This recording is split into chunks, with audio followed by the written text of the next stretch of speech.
What's your end goal? I don't have an end goal, to be honest with you. Some people have end goal. How are you gonna wake up in the morning and what are you gonna do today? Like, okay, you can play golf today and tomorrow and that's your goal. I think that's the reality of why entrepreneurs are the way that they are. They love controlled chaos. They love putting themselves in the work. You're not just in the business progress though, it's being a better friend, better husband, better father. I guess it ends up to being a good person. Like you're so successful, you don't brag about it. You never talk about, oh, I have this and that. Everybody around you, gets that benefit of learning from that as well.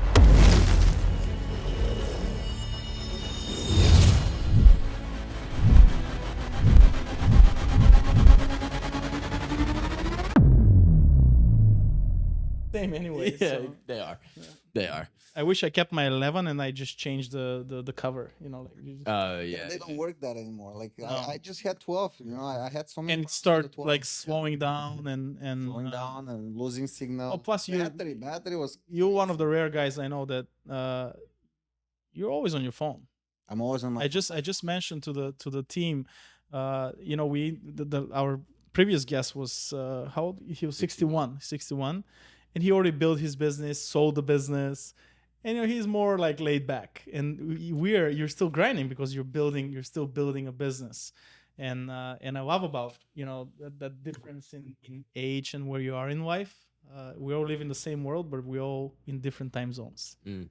Yeah. So thank you for first of all, happy birthday again. Thank you for being part of our season 1, episode 4, special episode. Your birthday, beautiful day in Naples, Florida. The team is here; they're ready. Beautiful day. I'm so glad to see you this morning. Right? Yesterday was so miserable. Tuesday, Monday was all bad. Which it's your birthday; it has to be beautiful. I've never seen 3 bad days in a row. Yeah. We needed some rain though. Rain is blessing, so I'm okay with the rain. Okay. Rain If is you say so. blessing. If you say so, I'm so from glad. Chicago. It's better than snow, right? Although Chicago's been nice. It's been lately. sunny all week. It's Like gonna- days in the 60s. Winter which is coming. Big day there. to be Winter's sick. coming. Well, yeah, I know. I moved out of Chicago. So, George, again, thanks so much for being here. You're a very dear friend of mine, great client. I learn a lot from you every single day. You're as I like to call it, a freight executive. More people in the transportation business, which a lot of people misunderstand many times.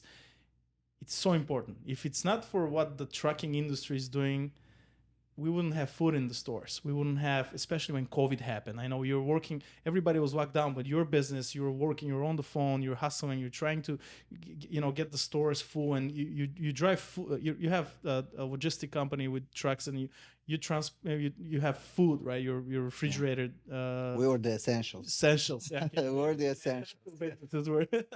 You're not allowed to shut down. No, Never. no, So we're the essentials. your company works 365, 24/7 for how long? 16?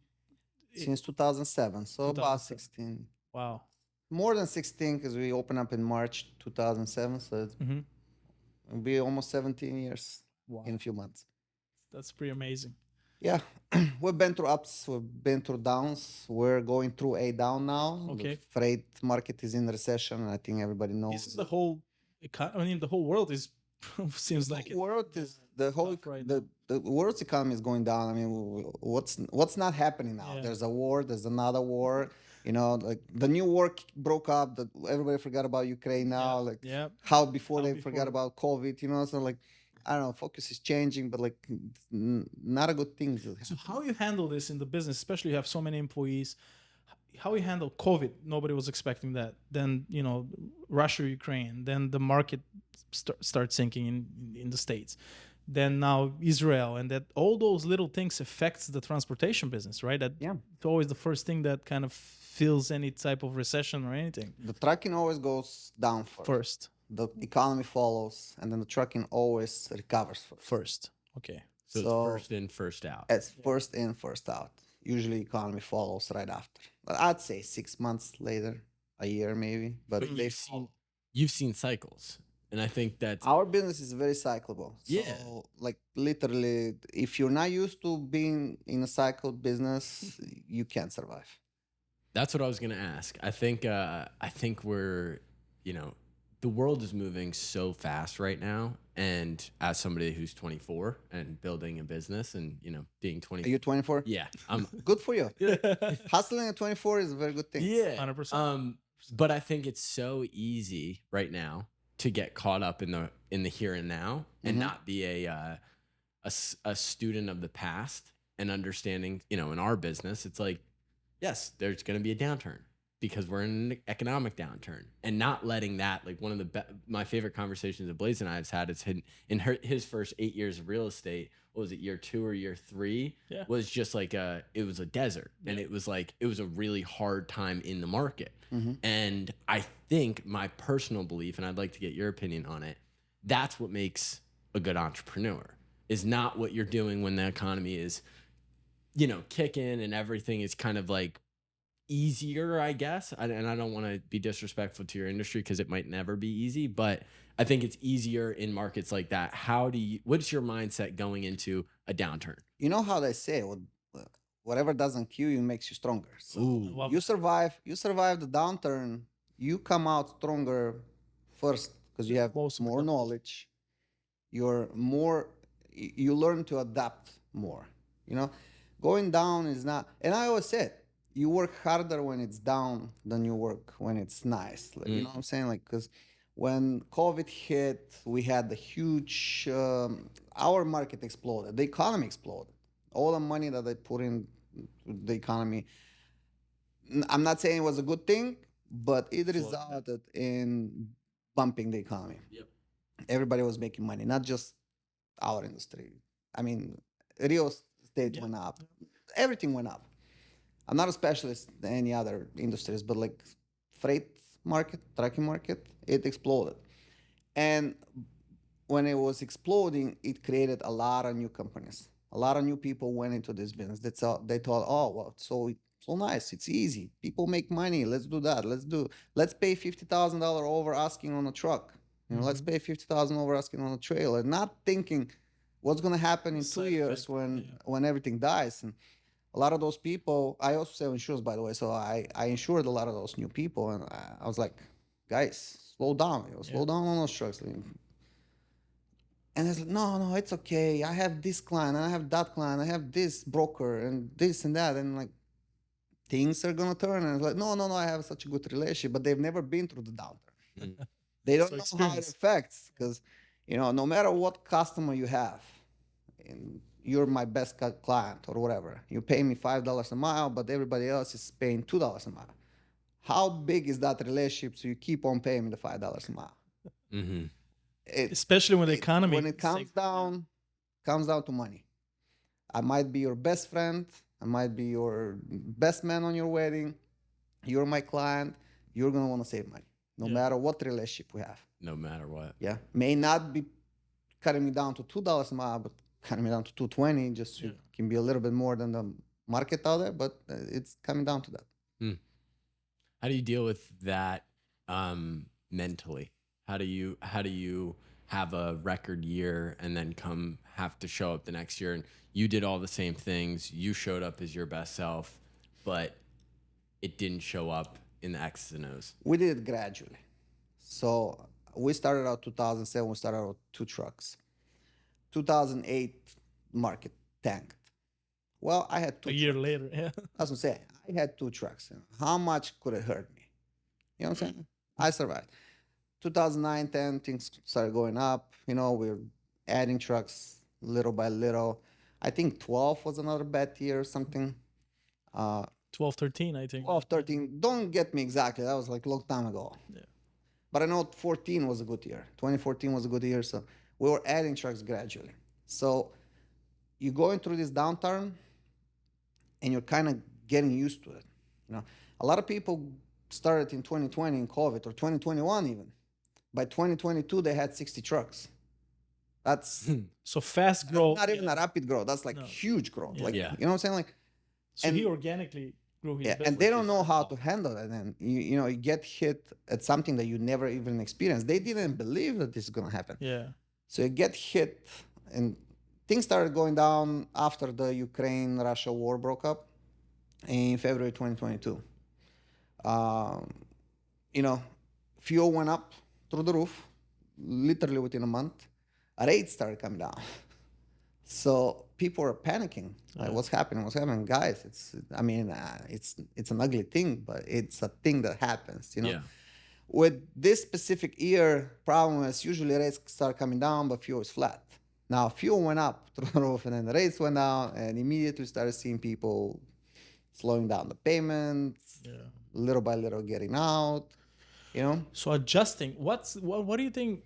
I mean, from what I understand is like you've always adjust yourself throughout the years, because especially in the transportation business, it changes very rapidly, up and down. There's the changes in the regulation. Yep. Yeah. There's changes in the market itself. Yep.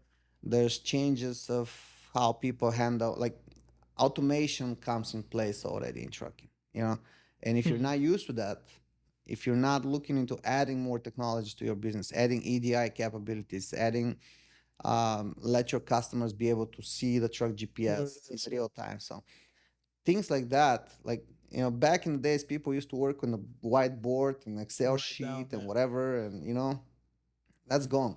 Now it's on your phone. You can track right away. It's on your phone. It's on, just how the fax machine came out of people's lives. That's how these things. Because I remember back in the days, we were waiting by the fax machine to get that rate confirmation for the load. So you're getting a load, comes through the fax machine, waiting for these beep sounds. I don't even know if you know what that sound is. I do a little bit. Not enough. I'm not gonna sit here and act like I do. But yeah, the fax machine came out gradually. Then there was a e-fax, and then that gone, and it just email. So what's the new thing now? Do you think electric trucks gonna replace the old diesel? Unless the industry changes, I don't know. I don't think the electric truck is gonna replace it, because especially those long haulers. Yeah. How are you gonna build that infrastructure in Wyoming, Utah, Nebraska, Colorado, even coming down? Well, Montana, South Dakota, North Dakota, New Mexico. Your trucks go everywhere, right? We go all for how many states? Okay. But mainly, we don't really go out west. Okay. That's not our niche. We serve south, southeast, northeast. West is not really our niche, but we do, we serve all 48 states. So if I have a client going out west, we don't say no to it. Yes. We're not. You don't refuse business. Yeah. Let me ask you, in this position in your business, where do you get the most ROI on your time?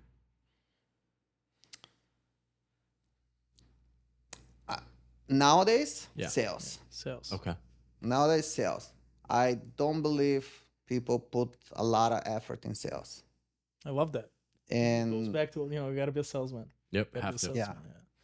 Yeah. A lot of people put too much into day-to-day operations. Not that it's not important, but invest in sales. So one of the reasons for this podcast is to hopefully educate the young listeners out there. There's so much miscommunication, misinformation happening in the world, and especially with the social media, and just provide knowledge, free knowledge, right? And there's a lot of young kids that want to open their business and this. And what do you think will be the best advice if somebody wants to dive in the transportation business in a year like this, in a market like this? Do you think it's smart to open a company right now, or you should wait? We've heard from left and right, it's really tough, especially for the transportation business right now. Hey, we opened up 2007 March. By mid-year 2008, everything was down. Stop. Everything is everything. But this is worse than 2008 right now, I think. I can't compare exactly, because, as I said, we had 2 trucks, maybe 3 down in 2008, and that didn't have as much impact on us as it will have now. Okay. With the amount of trucks we have now and back in 2008, it's not comparable. So yes, I know the market was bad. I know real estate was bad. Yeah. Everything, the economy was collapsing, but it didn't have the effect that it had on me now. So right now, I think it's worse than 2008. I hear from people that have been longer in business that it's worse than 2008. Because in 2008, the fuel was low. Yeah. The fuel was very low. So there was not a lot of movement, but the cost was less. But I don't quite remember the rates that we had in 2008, but I remember the rates in 10, 11, and we are almost at that level, at rate-wise. But back in 2010, 2011, prices of tires were low. Driver pay was low. Dispatch pay was low. Insurance was 10 times lower. You know, It's expensive, sure. so you kind of don't have as much expenses, but you're kind of running at the same rates that you're running now. So I would say it's worse. What is your marketing like? What are your what is your sales cycle look like for your business like yours, and how, noticing that your highest ROI is sales, how are you generating leads for your business? Like, I personally don't understand the transportation industry, so I'd like some context on that. Our business is mainly connections and the name. If you don't have the connections, if you don't have the name, it's even harder. Yeah. Common thread. So shake hands, right? You gotta meet people, shake hands. Yeah. Where are you meeting people to make these connections? Well, you know, I believe this whole cold calling thing, that's past in the history. That's dead. I hate this is dead. Yeah. I don't think this. Even if you invest in sales stuff, that's gonna be doing cold calling. That's nobody answers. Who answers? Yeah. Nobody answers the phone. Rarely some people don't even have a desk phone anymore. Yeah. You know? Yeah. That's So too. it's emailing, but at the end of the day, it's grinding. Go knock on their door. Go to that warehouse. Go see them. Events. Say Event. Yeah. events too. Addicting. Yeah. Go say, okay, I'm George, and I'm from this and this company. I work with this client, this client, this client. Have been in business for so many years. Do you want to see what I can offer, what I can do for your business? Just in the last 30 days, you went through Indiana. You went to a couple seminars, right? Like you always travels, and you go shake hands, you meet people, opportunities. And a lot of people go a little bit the wrong way. So they go, oh, let me see if I can save you money here or there. Let me see my rates compared to yours. No, just go and see what's your problem. Give me one lane that you have problem on, and one lane that you don't like. You find a solution for Find a solution on this lane. Yeah. Sometimes, you know, we've had a situation where it's like, hey, that's the lane that I have. It's a really shitty lane, and I don't have a ton of money on it. I'm like, okay, let me do it for you. I'll lose money too, but help me out. Give me more business after that. You know.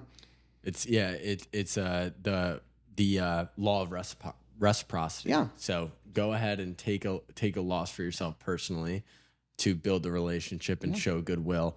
Our industry is a tough industry. Problems are everywhere. You know, every day, right? Every day, everywhere. How do you manage that? How do you mentally and emotionally manage? I've been asked this question many times. I don't have the answer to it. He's born with. He's very. I think it just comes with it. But I'm on the phone 24/7. I'm at dinner. I'm emailing, texting. Yeah. Getting phone calls. Talk to people. Yeah.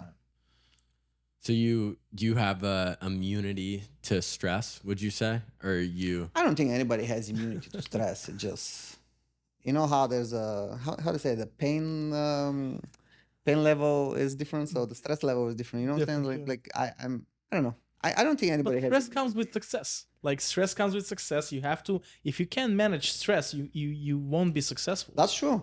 And if you think you're gonna be successful and there will be no stress, you're wrong. That's wrong. Yeah.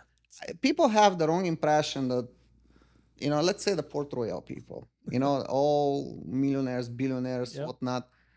You think their life is easy? I mean, it looks easy. It looks easy. Like, oh, he lives in this house and he has a penthouse in Manhattan and 2 private jets. And yeah, it looks easy. It looks like picture perfect. It's not. You really think it is? It's not. They have to make really hard decisions and yeah. It's not as easy as it looks. How do you look at how has your viewpoint on leadership and people evolved over the last, since 2007? Like, what is your thesis on how to treat employees, how to lead people, and how to get people bought into a common vision and goal? It's not getting easier, I'll tell you that. So that's another adaptive process that you have to take on. So the people mentality in the 90s, in the early 2000s, and nowadays is totally different.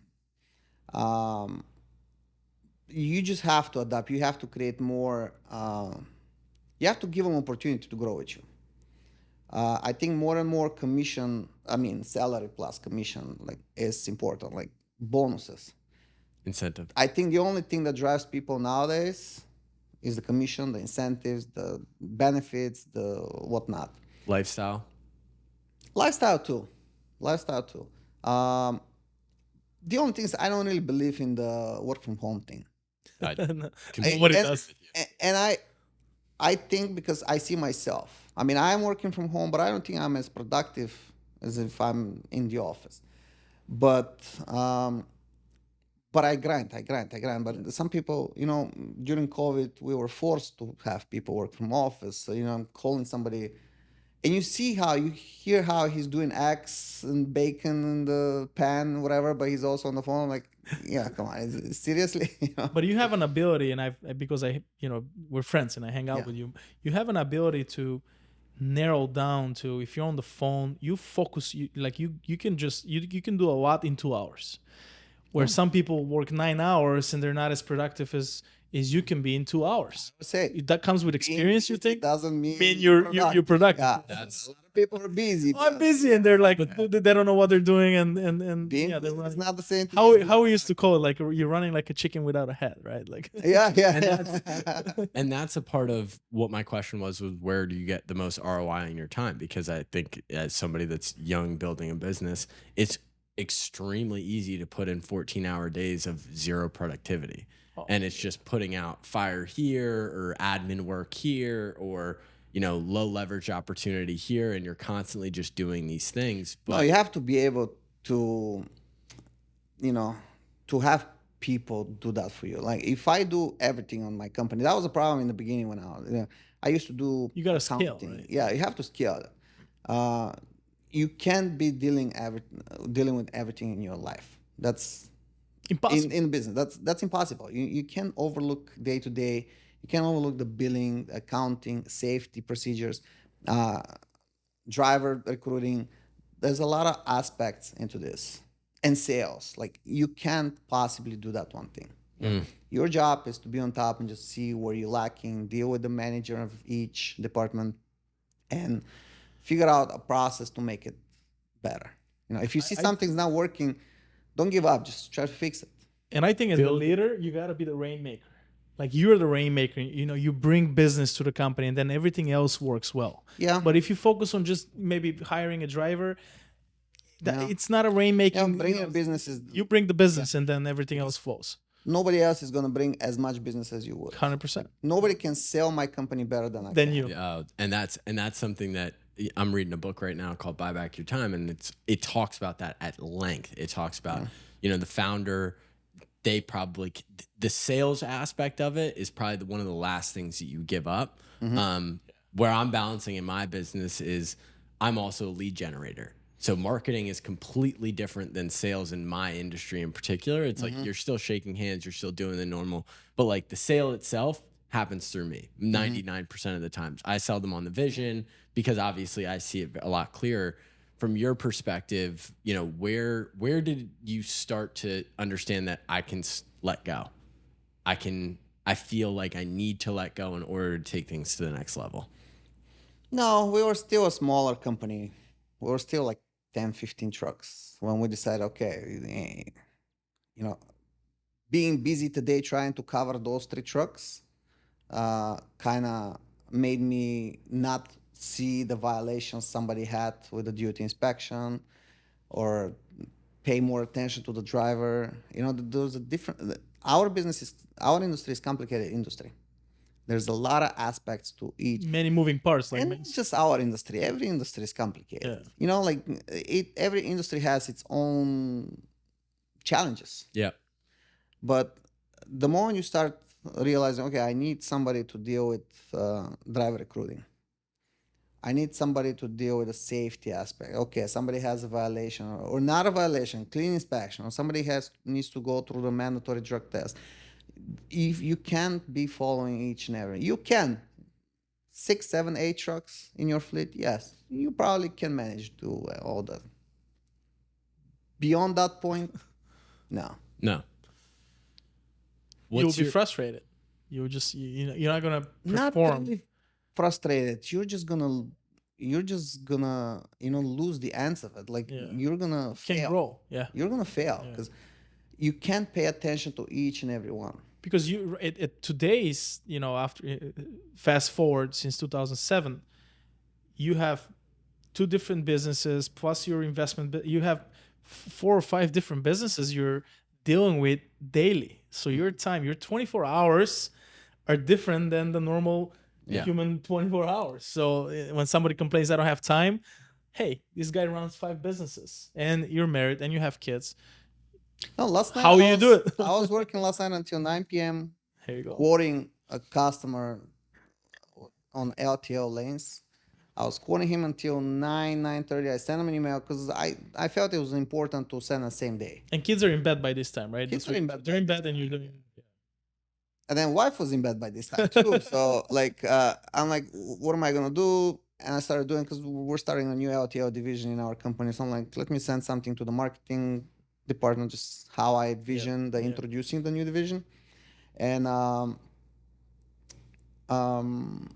by 10:55, that person, my client, responded to my email. There you go. I'm like, okay, well, I'm not the only workaholic. No. Like, good. And that's amazing. A lot of people, like I will send an email at 5:30 in the morning, 6 o'clock in the morning. The high achievers, first of all, they always respond back. They appreciate your time, and they're always on. They look for opportunity, and that's what just happened last night. He responded last night at 11. I was pretty happy about it because I'm like, okay, if he responds, he's interested. So my work, my sales process is almost done, because if you respond at 11 p.m. You're engaging. So we're still working on this. But did you respond back to him? Of course. No. So that's my night. Like 11:30, I'm in bed sending emails. Nice. I'm up at 7:30. So that's the beauty of technology. You can do it.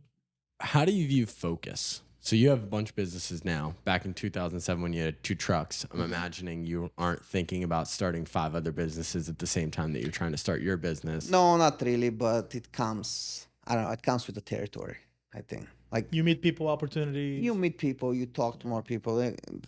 The amount of people I knew back in 2007 was very limited. I came in America in 2004. I went to a small town in Maryland, had like some jobs, dead-end jobs.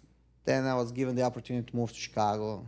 And people How old were you when you moved to the United States? Can you tell us where you originally come 22, not even 22. I came in May, so you 21 and a half. You were in college back then? I was in college in Europe. Bulgaria, right? Yeah.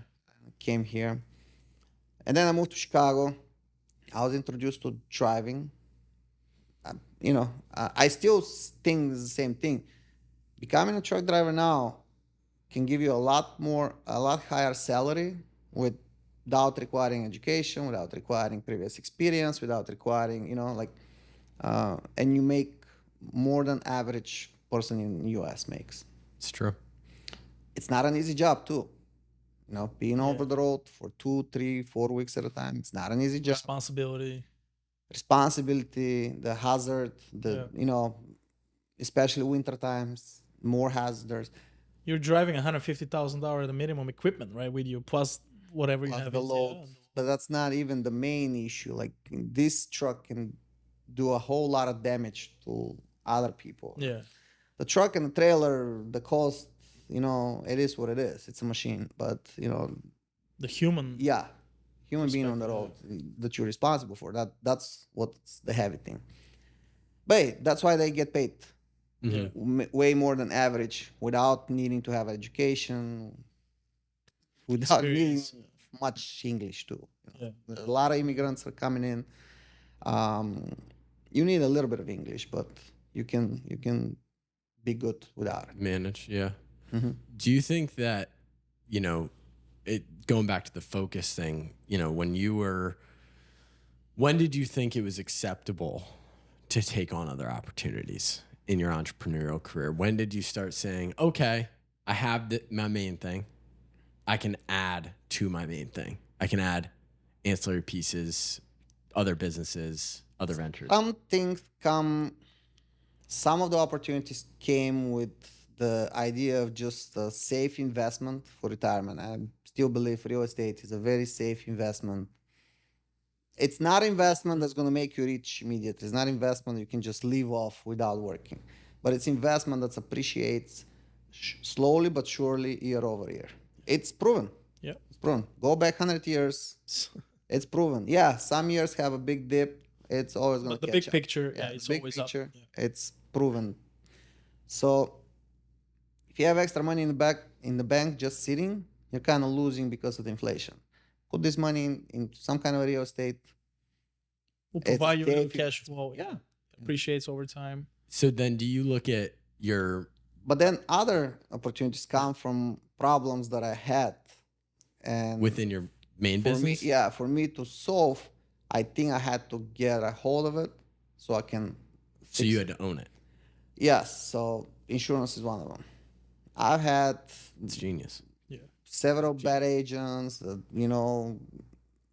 don't want to comment on whatever, but I had experience. Several years in a row with a bad experience until I found that agent, and we decided to partner up because I'm like, okay, this is something that I can help other people avoid the whole pain, because insurance is probably the third highest cost in trucking right now. So it's a big cost. It's not an easy to get insurance. It's very safety management is very important for it. So you kind of lose a little bit of your safety. Safety scores go high, insurance go double high. So, and it gets... I've seen carriers that they get to the point they're not insurable. Like they have to go out of business. They're not insurable. Nobody's going to insure them. So I'm like, okay, and there was a lot of bad players in that. There still are. Bad fish, yeah. Bad fish. There's bad agents that will screw you over, that will cheat you, that will, you know what I'm saying? So I'm like, this is something that I need to be in control. So you saw an opportunity. It's an opportunity. But it was to contribute to the main thing. Partly yes, and partly so there's an opportunity for business, because being an agent, it's not easy. Like most of the trucking companies, 99% of the time, the CEO, the president, the owner is the one to deal with their own insurance renewal. It's such a big cost. Nobody wants to delegate it to anybody. Time consuming as well. It takes 2-3 months to work on this. It's a complicated and it's every thing. year. It's a complicated thing. There's losses, frequency of losses, severity of losses. There's mileage driven. There's a safety aspect. It's not an easy process. Plus, working in the insurance industry, it's all corporate level, so people are not as fast to respond to you. You know what I'm saying? So they take their sweet time. So it takes time. But to get to this, the owner of the company it's not an easy, being a salesperson, being an agent, it's not an easy to get there. So I've already had the connections. Yep. Most of my clients are friends, some family, and and a lot of them referral from these people already. But most of your business is referrals now too, right? You don't I don't think you market the insurance business. You don't market. No. 95% is all referral. Can we be invited in one of your Chicago events? You do the team, so we can do a podcast maybe there in Chicago. Sure, you're invited. I know, but I'm just make sure I know the team too. When is it? We'd love to be there. We do an annual golf event for our clients. On a golf course, and it's nice. Yes. We'll be there. Now we're thinking next year we're probably gonna do something else instead of the golf, but we haven't decided yet. So it's usually in September, so there's plenty of time to make the decision. Yeah. To figure it out and send out the invitation. But yeah, for sure. Yeah, wonderful.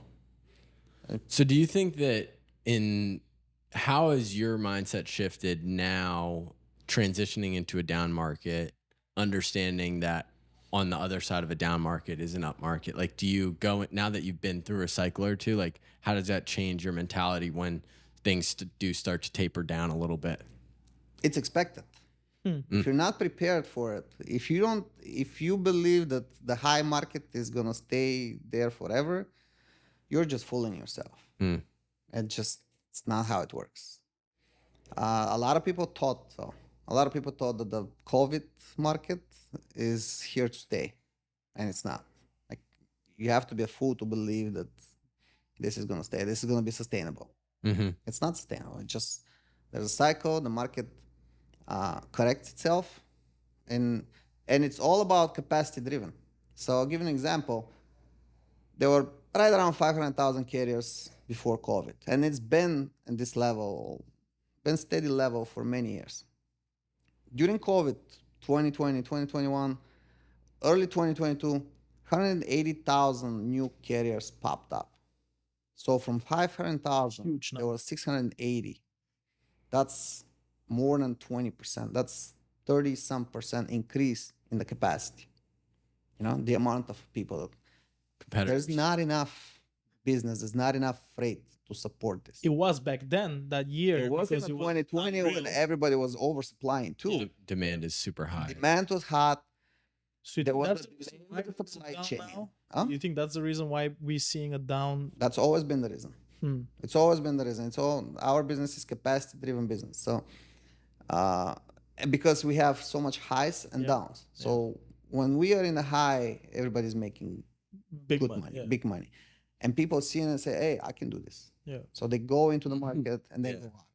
Do you think the ability to adjust your lifestyle as well, like when the market is up, when you make money, you spend money, right? But when market goes down, you're like, okay, hold the horses. Like now we gotta let's readjust. Right? Yeah, it's really. I mean, you have to, because if you don't, then I guess you're gonna.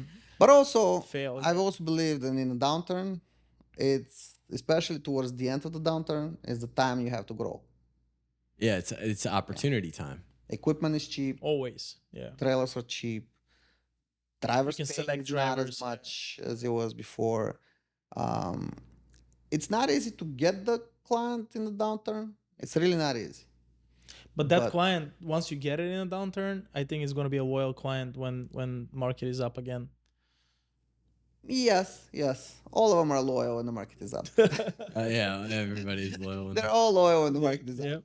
Not everybody's loyal when the market is down. But I tend that, most of my direct clients and direct shippers have been very loyal with us. Yeah. I literally rarely lose a lane. And if I lose a lane, it's because my client lost the lane. Okay.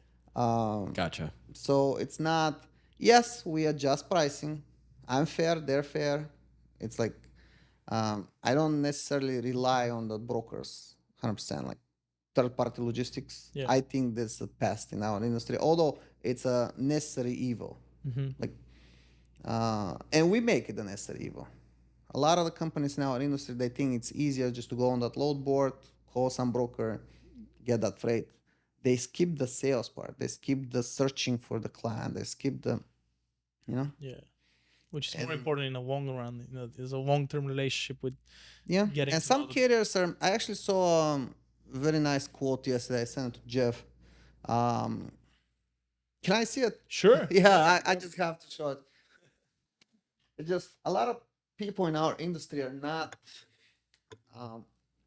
They don't have the etiquette of talking. So I saw something on LinkedIn yesterday. Why do shippers deal with brokers instead of going directly to the carrier? And save some, cut the middleman. Yep. So what a regular dispatcher will reply to, okay, this rate is, I can give you that rate. So the regular dispatcher say, oh, that's a cheap rate, man. That will be the dispatcher's answer. The broker will answer, that's an awesome rate. We won't be able to match it though, but thank you for the feedback. As we expand our carrier network, we'll keep this rate in mind for the next round of bids. Have a great day. Yep. So this is where a lot of the trucking companies are lacking. You lack the attitude. Yeah. Like, oh man, that's so cheap. Attitude is so important. Hang up the phone. So important. Is this shipper gonna call you back? Because they don't care. They don't care. They don't care because there's a lot of brokers that will answer this. Yep. They'll take the load next time and they're gonna sell it to you cheap. Yeah. We had a guest who actually said many times, he has said, we hire for attitude. You can teach people skills. But if your attitude is the right one, sky's the limit. So I think it's important when you, especially when a lot of people in our industry don't realize that. Yeah. A lot of them started out as drivers. A lot of them deal with the drivers directly day to day, and this changes your whole attitude because drivers they're good people, most of them, but they don't have a way of talking. They talk a little bit with some with dialect, some with accent, some with, they don't have this type of answer. So you get so used to this, and then you call your client, oh, that's a cheap rate. Sorry, man. And you hang up the phone. That's not the way you talk to your client. To any client, No. not a real estate, not a marketing client, not a restaurant client, not a, you know what I'm saying? Like, that's not how you talk to a client, to a customer. To a customer, yeah. I love that. And this is why the brokers, because I've always been wondering, how is the middleman so important in our business? How is it so important? And I think that's one of the main reasons. Yeah. They invest in sales. I have a lot of clients in the trucking industry. I have a lot of them. Yeah. You know how many of them have a sales team? Not many. I don't know any, but some probably will have a guy or two. But having sales skills, do you think you can? I mean, do you think you're born with a sales skills, or you think you can? It's coachable? And I see that in my industry a lot too.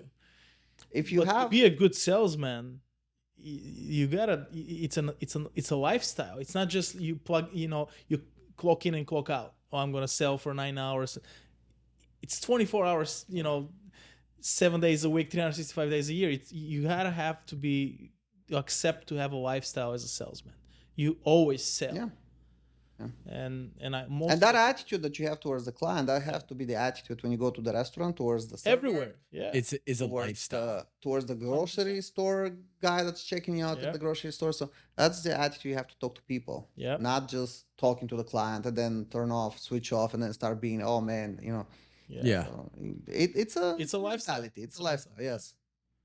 100%. What do you think a acceptable time for a vacation is in a position like you? You don't have a vacation, like literally. He knows. I don't go to a place that there's no signal. Yeah. Like, it can be the most beautiful place on earth. If there's no signal, there's no reception, I'm not going there. I can't. Yeah. I go without a signal for 3-4 hours. I lose my mind. Maybe when you're 60, okay, we'll intentionally forget our cell phones to go somewhere. That might be true. I'm not 60 and I can't comment on this, but when I get to 60, maybe. Yeah. Not now, right? What's your end goal right now? End goal? Yeah. I don't have an end goal, to be honest with you. Some people have end goal. Like, why would you want to have an end goal? Like, I don't want this to end, right? Yeah, I don't want this to end. I mean, yeah, is it easy? No, it's not. But I have a feeling that if I stop it, like, let's say, theoretically, sell the business tomorrow. I want to retire. And somehow you have enough money to live the rest of your life. I think that this life is not full. Like how are you going to wake up in the morning and what are you going to do today? Yeah. Like, okay, you can play golf today and tomorrow and 5 days in a row, but what is it? That's boring a goal? That's not if you don't have goals. You're not driven, you're not happy, you're not challenge yourself. Otherwise, I think you're going to start kind of, I don't know, sunsetting down, like. Well, we'll create our own chaos. Yeah. I think that's the reality of why entrepreneurs are the way that they are. They love controlled chaos. They love putting themselves in the work. They love challenge. They love challenge. They love being faced with different things. And I always say it's like the addiction to progress itself is really all there is. That's what it is. You have to have a progress. The moment you stop progressing, stop growing, you go down. You're in the plateau. And I'm not saying the plateau is bad thing. Plateau is have some admirers out there. Brian, you wanna just let him in. Plateau is not necessarily a bad thing, but I think if you have a progress, I don't know, you think better. I don't know. I think it's better. You have to. You're not just in the business progress though. Like I want to make sure our listeners understands that it's not just business progress. It's being a better friend, better husband, better father, better neighbor, better, as you said, you go to a grocery store, you want to be that, be kind person. I guess it ends up to being a good person and humble as well. I mean, you carry, like, you're successful, you're so successful, and you never, you don't brag about it. You never talk about, oh, I have this and that. You just, you live your lifestyle. You don't care what other people think. And I think there's so it's clear. There's beauty in that as well, because you're free. You don't, you work on yourself, and everybody around you, gets that benefit of learning from that as well. I do. What do you think your risk tolerance is now compared to when you were younger? It's a tough question. I'm not sure. I've never been a big risk taker. I've always been more like, I think I'm bigger risk taker now than I was back in the days. I told you I always did everything gradually. It's interesting because I've talked to really successful people, and then I've talked to successful people, and most of the time you're betting all your chips when you're younger. Like it's pretty well accepted that like you're going all in, but going all in looks completely different than when you have millions of dollars in the bank. But the ability to go once you reinvest everything at one point and then being willing and able to go and do that multiple times over is, at least my question to you would be, is that the importance of really growing and scaling to the next, taking things to the next level? Is it understanding I put all my chips in, now I can I'm going to continue to do that because that's what made me successful in the first place? See, when I first started, there was not much to go all in with. Yeah, exactly. Yeah, exactly. So still, I was very careful, very gradually. Like, I'm not the type, I told you, in our industry, I believe that gradual is the way to go. Because, all these COVID new players, they all went out by now. You know what I'm saying? So, I don't believe how you can scale from my industry, not talking about any other industry, but how you can scale from 0 trucks or 1 truck to 60 within 2 years. This is not sustainable. You can't control nothing of it. You can't control your sales. You can't control your safety management. You can't control the hiring. You can't control nothing. You can't control any process. It just, you explode. That's not sustainable in our industry. I told you, our industry, I believe, is very complicated. It has a lot of aspects that you need to take care of. But I agree with you when it comes to risk. Just go back to the risk thing. Like, going all in our industry is usually not the good strategy. No. It's not a good thing. It's not like, okay, maybe real estate, different story, But now it's calculated risk. When you're young, you as you said, you can't. Now you know I'm where you go. Into taking a risk because I know better what to expect out of it. Yep.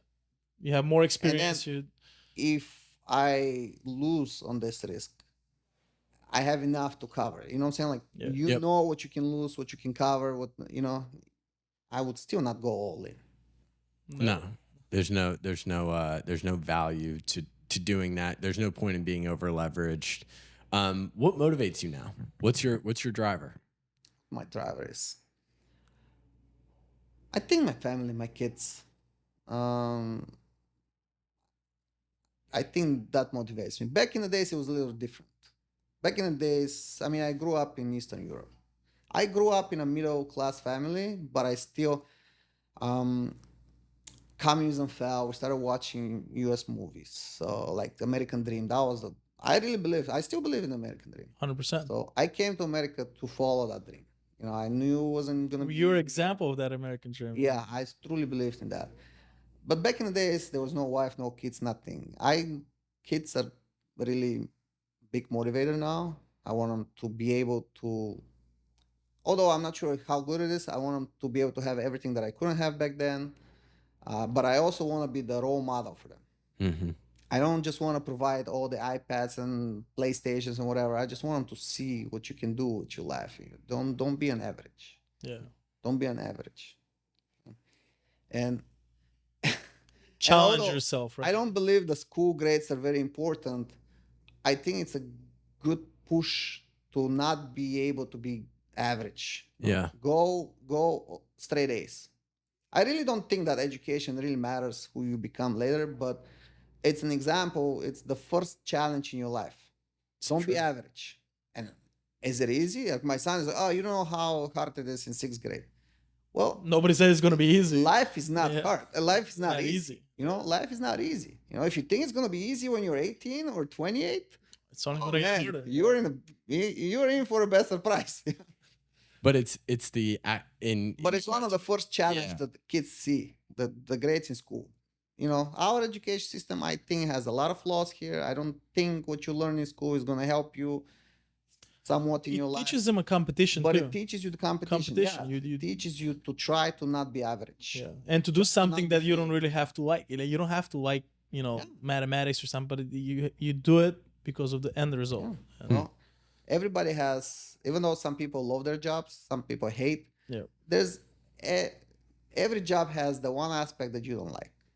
Always. Yeah. In your job, do you like cold calling? You don't. No, but you've done it. No, in the beginning, yes, But you've done it. Yeah. So I quickly learned that I hate doing it. but no, I told you, I believe this is gone. Like the whole thing, cold calling is a thing in the past. Especially when I pronounce my last name to people on the phone. No matter what last name you pronounce. Cold calling is thing. No, it sucks. I like shake hands. Starts and hiring sales. I like to shake hands. Where do you think it starts then? Email? I mean, for both of your guys' business, where does it start? Shake hands. It's always been shake hands. Email is even less personal. No. Than I have so many clients that didn't respond to my emails for years. And then go out there, knock on the door, go in. Say hi. I'm this and this person, this and this company. I do this. And I, again, don't offer your rates. See if you can help them. See what's your problem. That's today. huge. What is it that I can do for you? So ask the right question. Everybody can offer rates. Oh, I can get you a better rate. Okay, well, better rate usually comes with less service. You get what you pay for. Yeah. So a lot of people think about it as okay. In our industry, again, my industry, he's a shipping manager for 20 years. He's been dealing with this, and this guy. Why would I want to change? To save a few bucks? No. But go in there and say, what's your problem? What right now? And he's going to say, oh, Blaze is failing that lane and he keeps failing it. I'm about to lose my client. I don't have much money in the lane too, so I can't afford a better person than Blaze. Okay, I'll do that. I'm a better person than Blaze. I'll do it for the same race. So you ask what the problem is, then you offer them a solution. Of course. You engage. Yeah, that's when you engage. Yeah. Just selling your cheap rates, that's not a good thing, That's a good quality for life, because I think a lot of people are just looking to sell. We're in an environment, especially when we're young, like when we're just trying to build our business and we're trying to scale, and we're just like we look at every human being as a customer, and then at the same time we look at every rejection as a personal rejection, instead of just looking at, sometimes you can save yourself a lot of grief realizing, hey, I just can't help this person. But then you take it offensively because you went in and you pitched yourself, you put yourself on the line. So that's a plain stupid. No, like you can't take rejections personally. It's part of your business, part of the sales. It's the truth. But you also have to, when you're new in the business, you have to, and I know you've done it many times as well, you have to be able to fire clients too. You don't want to spend your time with just everybody. And I think the more time you spend and you grow your business, you'll come to a level where you can be like, you know what? I don't want to give you my energy. You're not, there is another guy you can work with. And sometimes it's better to let go, to go up, than to just stick with somebody who brings you down and then you're not happy working with that guy. And you're in a position of your business where you can be like, okay, that I don't want to work with this person. Especially on the insurance side, I've had clients that I'm like, you know what? They call you 7 times a day. Like, I mean, yes, you're a good client, big client, but I can't deal with this. They don't appreciate your time. Yeah. Toxic people. So where's the line for that? When do you think you can start playing like that? The sooner you start, the better. Because you think when you're new in the business, you think you need to get every business that comes to you, but you realize that you don't really need any business. I think the line changes from client to client. Some clients are bigger, and I'm willing to take that even further. Yeah. But there's a point until you're like fed up and like, you know what, man, the renewal comes, find a different agent. So we talk about it in our business a little bit, that our biggest clients, that are our biggest pain in the ass, are actually the driver that makes us the best business possible. So it's like, we're a service-based business. It's a little bit different than when you're like in trucking or in real estate, but it's service. We provide a service, and usually our clients that are the most annoying, depending on what the annoyance is, it's usually us having to have a mirror held to ourselves, being like, we're not showing up in this way. So how do you balance that? Because I think we can all live in a similar world like that. How do you balance that, where somebody's just giving you the truth of, hey, you're just not good enough right now and you need to improve in these ways, versus the client that you're like, yeah, that person, doesn't matter what we do, they're just never going to be happy? I take criticism. I take it well, but it has to make sense. Like you can't be expect like a lot of times it comes down to money. It always comes down to money. Like I realize that no matter what service you bring, money is always the big part. Rarely somebody's gonna say because of your beautiful service, I'm willing to pay double.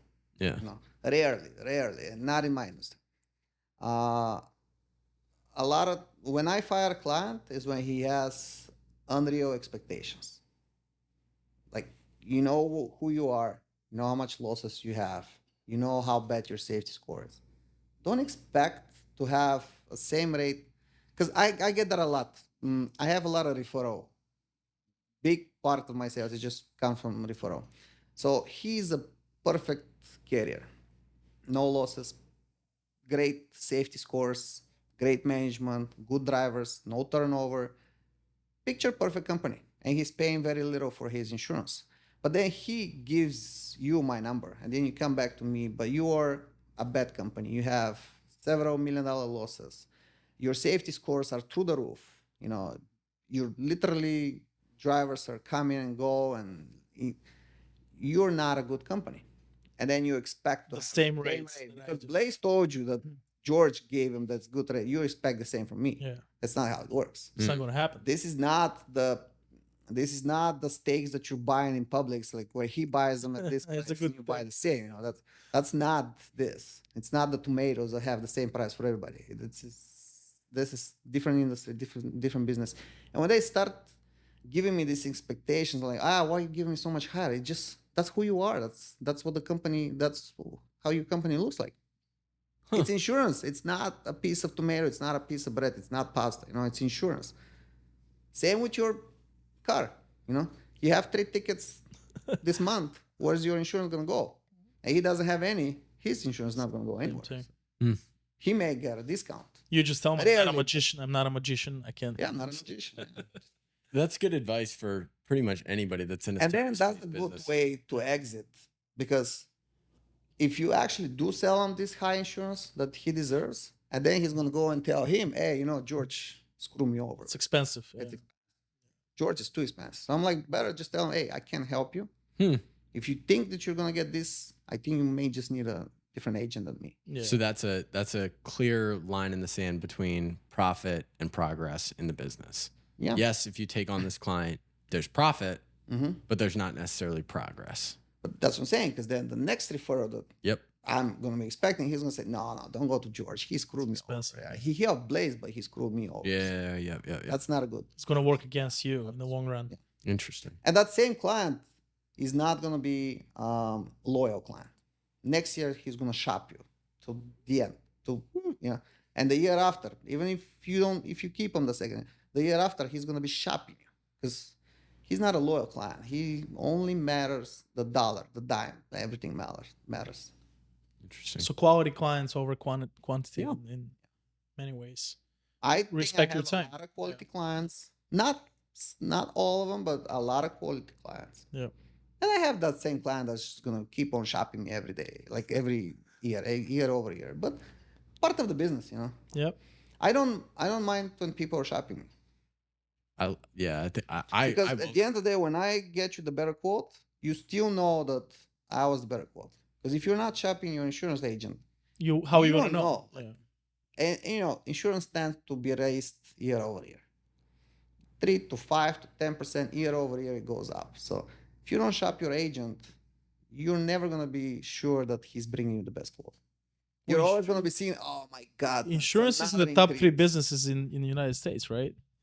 Yes. After like medical and. Yes, but our insurance, the commercial, is overall. a very small part of it. Okay, overall insurance is You know, there's only 18 insurance companies that insures transportation in the United States. In the United States. What that tells you, though, that it's not a profitable. Oh, you don't do it for free. Well, you gotta.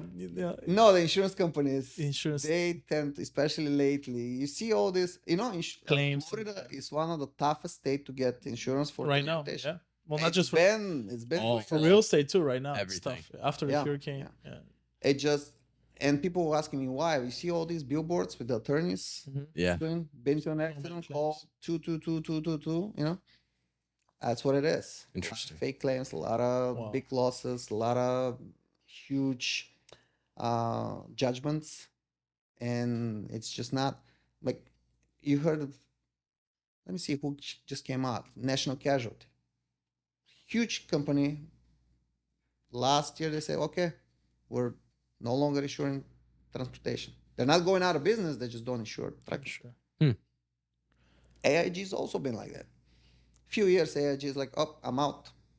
I can't take these losses. But then they start needing more revenue. So they're like, okay, let's go back in trucking.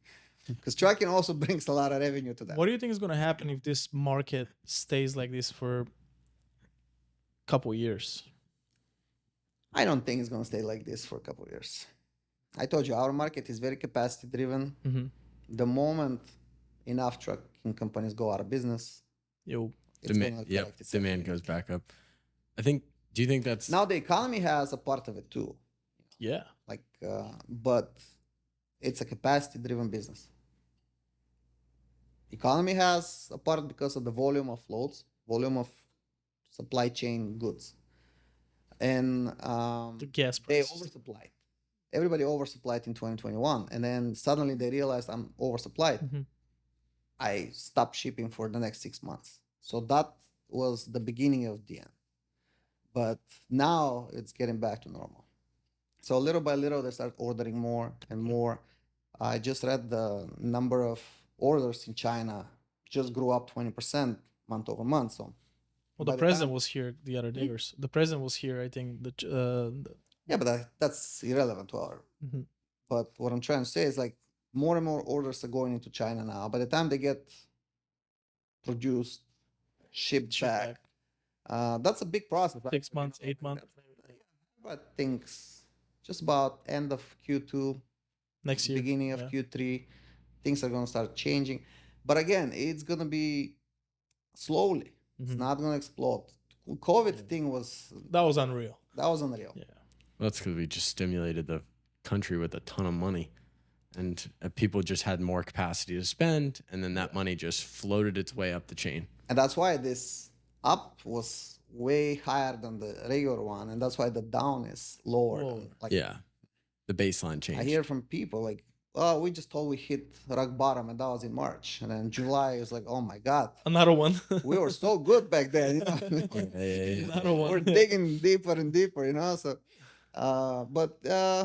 we saw a nice influx in September. Nobody still knows how come it happened. September was much better month. Than the best month of the year. Wow. Now it's still back to normal. Now it's back to it's probably the slowest holiday season I've seen. I think people overspend too. Turkeys are down. Prices of turkeys are down 30%. There's nobody's looking for turkey anymore for Thanksgiving. Wow. I don't know if it's the new generation. I don't know if it's just like people don't care about this turkey with How gravy. about steaks?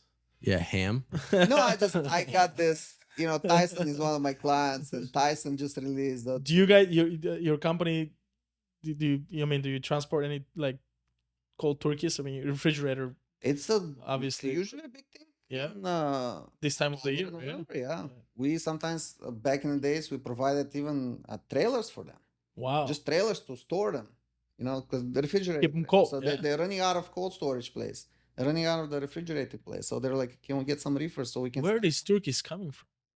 I have no idea. To be honest with you, well, you're not.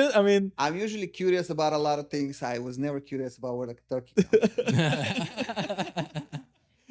They look so good, they're all the same. And some people say, because I Google a lot of stuff, I'm curious about it. Very different things. Well, you transport food, that's why. I don't even care about this, but turkeys, where the turkeys come from, not curious about that in particular. Yeah, I guess the less you know, it's better sometimes, especially when you eat it. Yeah. I hope they're not coming from China. No, I think most of the meat is from here. Yeah. I mean, we work with a lot of those meat producers, JBS and Tyson, and can't think of it now, but a lot of them are here. Especially Indiana is big on pork. Okay. you know, Yeah. drive up and down 65, you get this beautiful smell of all the farms there, you know. But you know, Do you think your kids enjoy your success more than you do? Because you started off with nothing. You yeah, came but with, they haven't seen that part.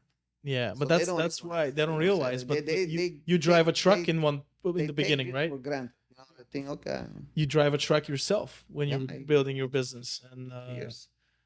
and that's amazing. And they don't. My goal is to teach my kids to kind of, they have to. I think they have to go through a struggle so they can appreciate the win later on in life. But if they're just being giving everything we give them, Try to tell them just be more than average. Don't be the yeah, average. You know, don't be the average. And hopefully that will, because they're not gonna get to that struggle. yeah. That's why you are working so hard so they don't So they go have through the better, yeah, struggle. easier. So you're not gonna let them go through struggle, but we should just try to put it in their head that they have to be better than average. You know, like that's why I love try to tell them, like, you know, Christopher, I tell them about, look at these nice cars. Yeah, You want to drive a Ferrari or you want to drive a Honda Civic? Hmm? You know, the average will drive a Honda Civic. civic. Yeah. You know, not necessarily. You don't have to go all the way to So Ferrari. I think that's, it's not materialistic thing. It's more of a, like, I don't want them to be push him, materialistic, yeah, but I push want him them to grow. push them. Yeah, You know? to, You want to have nice things. You're not gonna have nice things working in McDonald's. yeah, Nothing against the people that work. Yeah, at yeah, McDonald's. yeah. I'm just saying, like, you know, put more effort to it. Don't be Yeah. average. Don't be, and that's what, like I told you, I don't believe in the school system that much, Mm-hmm. but that's their first challenge in life, the school system. Yeah, he doesn't like math. He doesn't like whatever Like they most go kids, through. yeah. He doesn't like doing homework, but that's what, you know, that's life. That's your job. Yeah. You go work for somebody, you don't necessarily like it. You know, not too many people like their jobs. No. Not too many people like their But jobs. they have to start from somewhere. They have to get fired. But it's your and, job. You know, It's learn how that. you get your living. Yeah. You know? How you Yeah. get your living. So the more you grind, the more you hustle, the more you excel at your workplace, The better you become. you're gonna go. Yeah, Yeah, that's what I'm gonna saying. grow. Even if you're not an entrepreneur, if you're not a business owner, you don't have to be a business You can owner. find a great company to work for, and then you can become, you know, if your goal is to become a CEO of that company, you can become that CEO. You don't have to build your own company. There are a lot of people are confused about that. I told you about this new client of yours back in the days. Yeah. When you like first I came to America, I was like this. Yeah. The general manager of the hotel. He started out from groundskeeper or somebody that's sweeping the parking lot, and he became the general manager. But then I met the owner Yeah. with his nice car, and I'm like, oh my god! So yeah, I don't want to be the general manager. So funny story, George. Back in this is how long? 20 years ago. 2004. So almost 19 years ago, he used to work in Ocean City for a guy who is today my client. And Maryland to Ocean City, yeah. So how amazing is that? So that guy's how small is the world, though? How small the world is. Yeah. So we were just like we were talking the other day, and I'm like, hey, I have this client from Ocean City, Maryland, and you know, I mentioned his name. He's like, wait. Can you say that name again? I said, I used to work for that guy 20 years ago, and he inspired me. I told him about it. Like, I first came to America. I had a few small jobs, and then I went to this hotel. I was like, Princess Royale. Dispatch. What is it called? The receptionist. Like front desk. And like, I really admired the general manager because he told me 27 years ago, I started out here as a groundskeeper, housekeeper, whatever. 27 years later, he's the general manager of the hotel. I'm like, good. Like, that's the American dream. I told you, I came. There's hope. Dream. I'm like, there's hope for me. Yeah. And then one day, somebody pulled up in a nice car. I don't want to mention the car. Okay. Nice, flashy car, like sports car. And I'm like, who is this? So they told me, well, that's the owner. I'm like, wow. I want that. And I went up and asked him, how much does it cost? And he told me, and then everybody's like, why are you asking this? Like, what is that, a bad question? Then I asked him, just curious, you know. And I'm like, good for you. Like, one day I want to be like you. See, and admires him. I never got in the hotel business, but you know, I probably have the same car now. That Man, yeah.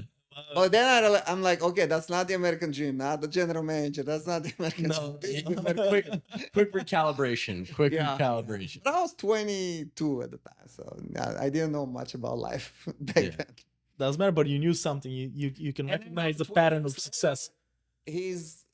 I heard about him being a client of Blaze. I'm like, how small is this world? Yeah. You know, See how the universe works, and like the way we America is 330 million people. And how is it that your, paths will cross again 20 years later? Yeah. And eventually you haven't seen him in 20 years. I don't remember me. Like he said he does. So yeah, we're working on a lunch next week. So I'm gonna reunite them. That'll be sweet. That'll be sweet. I worked for this hotel for, I don't know, 6 months. He said he knew you. I don't know. I mean, Princess Royale and Princess Bayside. I worked in both of them. Yeah. Awesome. I started in Princess Bayside, and then I got a second job in the Royale. So I was working 2 full-time jobs. Of course. Yeah. 7 to 3 in the first one in the Bayside. 3 to 11. Is that when you bought your first BMW? That's how I bought my first BMW. How much was it? You remember? $7,000. Nice. That was your biggest expense. It was 10 years old. I mean, at that point, for $7,000, you could buy like $7,000. Series 7, right? Series 7, like you bought the big one. The big one, 745. 745. I'm like, I didn't go with average car. You can, back in the days, you can find a 3-year-old car for $7,000. But I'm like, no, getting the BMW and getting the big BMW, the big one, You regret you sell it or no? No, I never thought of it. That car had 180,000 miles. Yeah. It was beat up. It was beat up. No, the car was looking pretty good. It was just like, the maintenance afterwards was like everything was breaking down. Expensive. Yeah. That was your last BMW. I know you're not a big fan of BMWs right now. Yeah. What's your favorite car? Mercedes? Favorite car? Yeah, the S-Class. Mercedes S-Class. Yeah. And that BMW had a phone, like actual phone here. Yeah. In the center. Oh, that's actual with a cable phone, and with a wire and everything. It had an actual phone. It wasn't working. I didn't know how to activate it. Like it had an actual You're at a phone. stoplight. You just picked it up just to show off a little bit. Yeah. You have to stop because it's so big. You need both hands to kind of hold the phone. Not that much. Come on, that's not it. But it was like, it was an actual phone. I was like, but recently we have common friends in New Jersey, and me and George went there a couple months ago, and our friends are like, let us show you. We want to show you our car collection, and we go in this warehouse. They must have over 180 cars. 150, they said. 150 cars. 150. 4 DeLoreans, like those. You guys know the Back to the Future. Yeah, Back to the Future. With the sticker price on the car, like 40 miles on them or something. No, that had a 12 miles. 12 Like, miles. whoever bought it just took it to the garage, Yeah. put it in the garage, stayed with the sticker on, with the, how the sticker have the MSRP and stuff. Still had this on. I felt like a little kid in that warehouse, man. Now, all the cars that I ever wished to see in one place are there. It's pretty amazing. But, I mean, that was a nice car collection. Well, we really appreciate you being here with us today, sharing your knowledge, Thanks for inviting me. I actually, that's especially my first podcast. on your birthday. I'm excited. Especially on your birthday, and that's why we have something special for you. Oh, well, I didn't expect that. This is for you. That looks One nice. of your favorite cigars. I know you're gonna light that up tonight with a mechanic. Yeah, right. Hopefully, we're gonna be invited wherever you're going. Yeah. I said let's go for lunch. We can do lunch. Yeah, I have 1 o'clock, but we can do lunch. It's a big Rolex box. Yeah. it's a wall Rolex. Oh, it's a wall clock. There we go. It's impossible to buy this. I know. Yeah, but there exists. I've asked that guy that I've been buying a Rolex. I've asked him, I want this. He's like, they just don't sell it. They give it to you, but they don't sell it. Wow. I'm like, fuck. Give me one. Give me one. I mean, I guess they give it away, but like give me one. Well, I know Bentley has a Breitling watch in the car. Rolls-Royce have their own watch. It's not I don't think Rolls-Royce. I think that they made their own watch, I don't think Rolex has a watch. I don't think they combine with cars too. No. Yeah, the clock in the Bentley is Breitling. Yeah. The one in Rolls Royce, it's just a Rolls Royce brand. But it would be cool if they put Rolex in. Yeah. Oh yeah, yeah. So you give them a Rolex, yeah, exactly. That's a good one. But those friends that we have in Jersey, they're gonna have a very unique vehicle here for the car show. Oh, that'll be sweet. One and only one in the world, I think. So it's huge. Yeah, February 3rd. And you have no idea how big it is. No, it's An insane. It's based off a semi truck, so yeah. Yeah. Really cool. Custom made. Yeah. International. Nice. Yeah. And hopefully they'll bring your favorite Porsche. I'll go there. I'll bring it for me. Yeah. They should have been here by now, right? Like. Yeah, we should push them to. We tried to convince them, like, send 10 cars. It's cheaper if you send them now than in February, because high season cost is more. Yeah. me and George are trying to convince them. We're gonna drive them back and forth just to keep the battery, All right, you guys All ready right, for lunch? Yep. All right, let's do lunch.